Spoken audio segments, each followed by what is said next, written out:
So our next panelist, Vanita Khanna, doesn't deal in merchandise either, but she deals with a skill.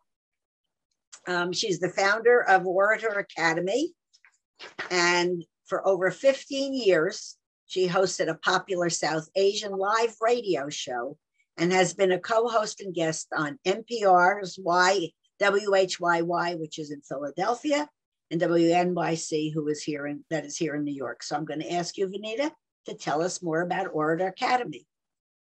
With pleasure, with pleasure. So first of all, it's an honor to be here again. I'm sure I met some of you over 10 years ago when I was there in person, but it's good to be back. And since my profession is such, my business is such, I actually thrive on the energy of the room filled with audience. So this is something that we are compromising with as long as we get to move along. So we are grateful for technology also. But I'm extremely happy to be in here. And I thank you, the Social Action Committee of B'nai Abraham and Ruth Ross and Janet Penn for the invite. Very grateful for that, because as women, we are the wind beneath each other's wings.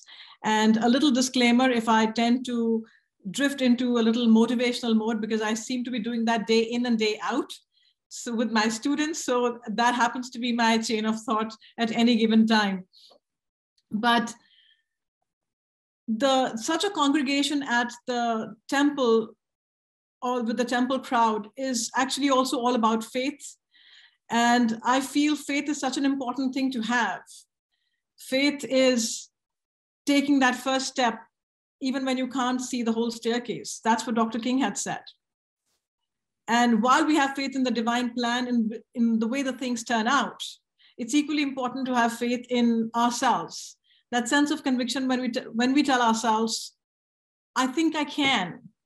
And that's exactly what I have found telling myself at every turn, every up and every down in my life.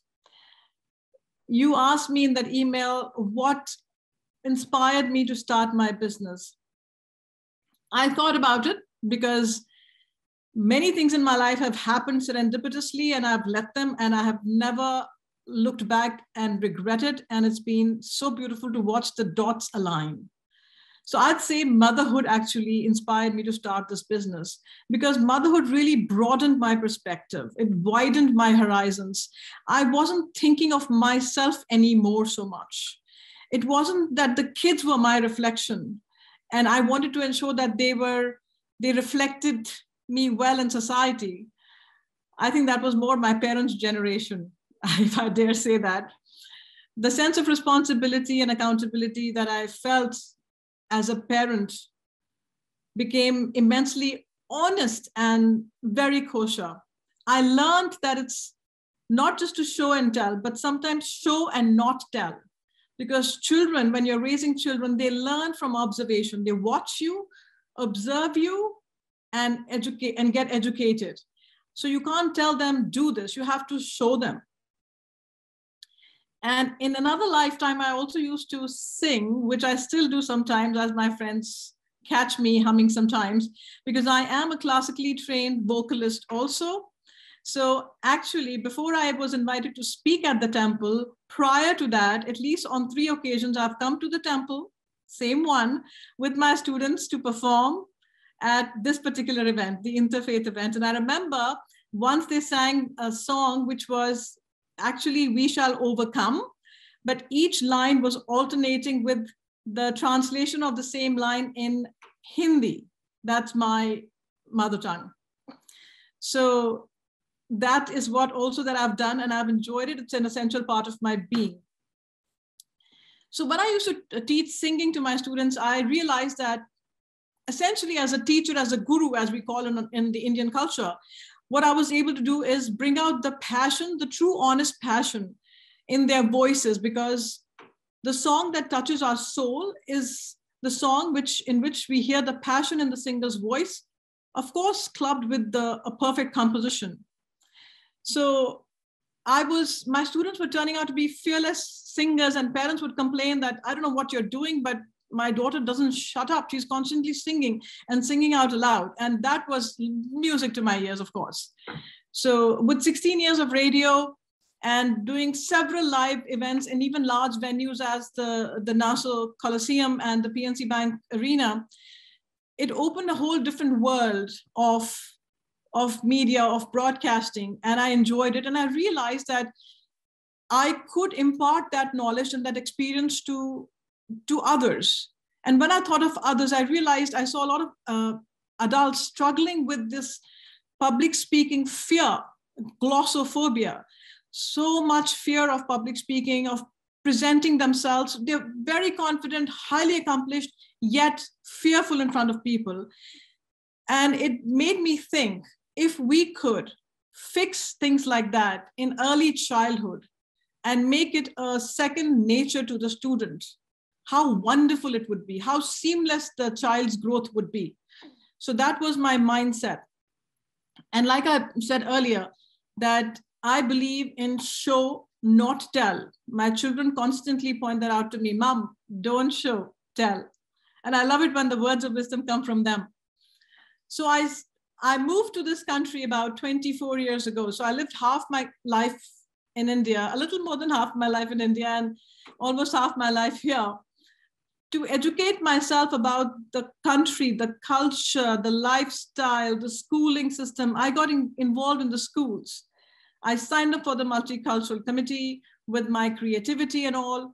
I was able, or I had this wonderful opportunity to choreograph and conduct the first mega multicultural event in our public schools, which became such a roaring success that I felt proud of that production. And I felt the proudest of the fact that through that endeavor, I was able to bring out a lot of nationalities and ethnicities in one school body itself, the first time ever. And how was it a roaring success?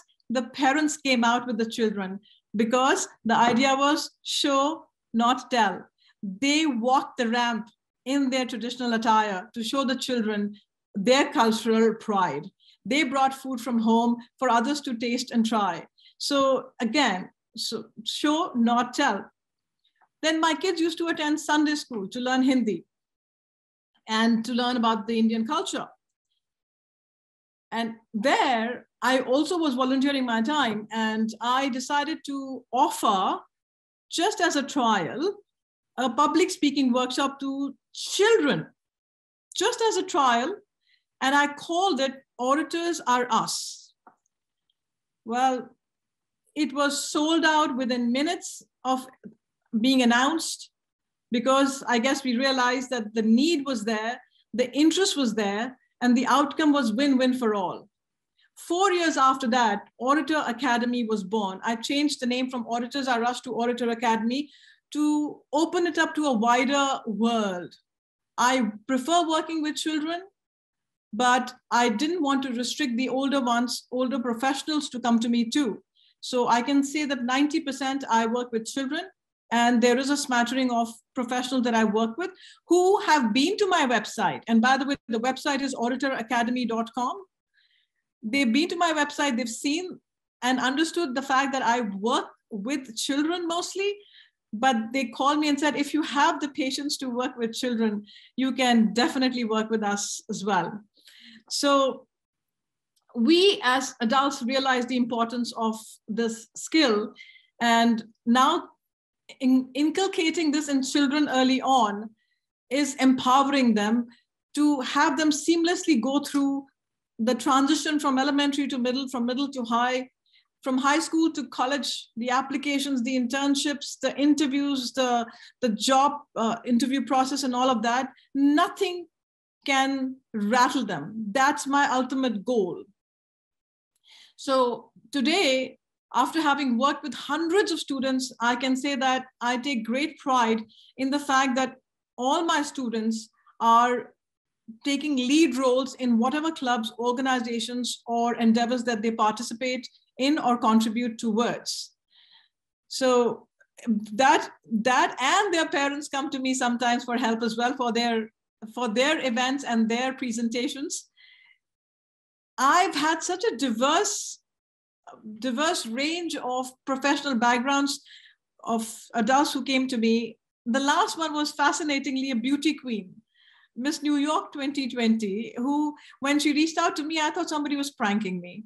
But of course, thankfully, it wasn't a prank. And she was a wonderful young girl, 24 years old. And she said to me that I told her, I said, I watched your videos. You're very eloquent. What can I help you with? And she said, I know I speak well. I know I can conduct myself well. But if I'm lucky enough to make it to the final 5 and I have to get to that stage where I answer questions, I want to be the best I can be.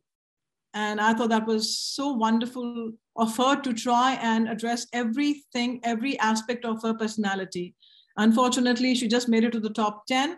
And also the events kept getting postponed because that was the year 2020. And the event that was supposed to happen in May actually happened online in October. So it just loses its appeal, unfortunately. You know, Frederick Douglass had said, it's easier to build confident kids rather than to repair broken men. That statement, that quote has stuck in my brain. And I see that play in front of me.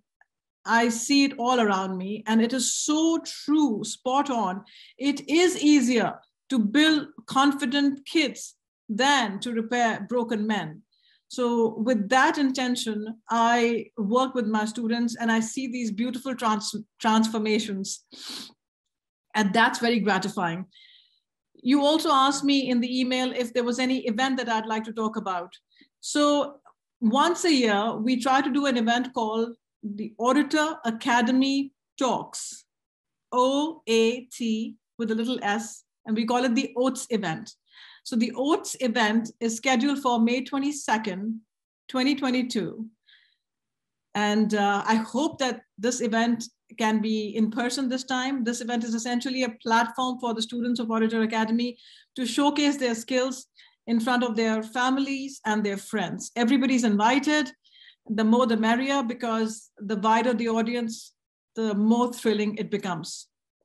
And though the word orator means an effective public speaker, I envision my young students, my future leaders, to be strong yet conscientious individuals who say what they mean and mean what they say. Because the ability to communicate effectively is key to all healthy relationships, personal, professional, and social. And you know, Dr. King had also said, people fail to get along because they fear each other. They fear each other because they don't know each other. They don't know each other because they have not communicated with each other. What a beautiful statement. I can't stop saying that how gratifying my experience has been.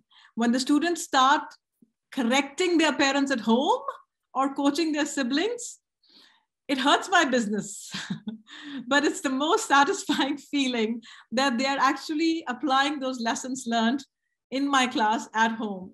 That being said, as I mature, I wonder if anyone besides my family, if at all, will remember me when I'm gone. What will my legacy be?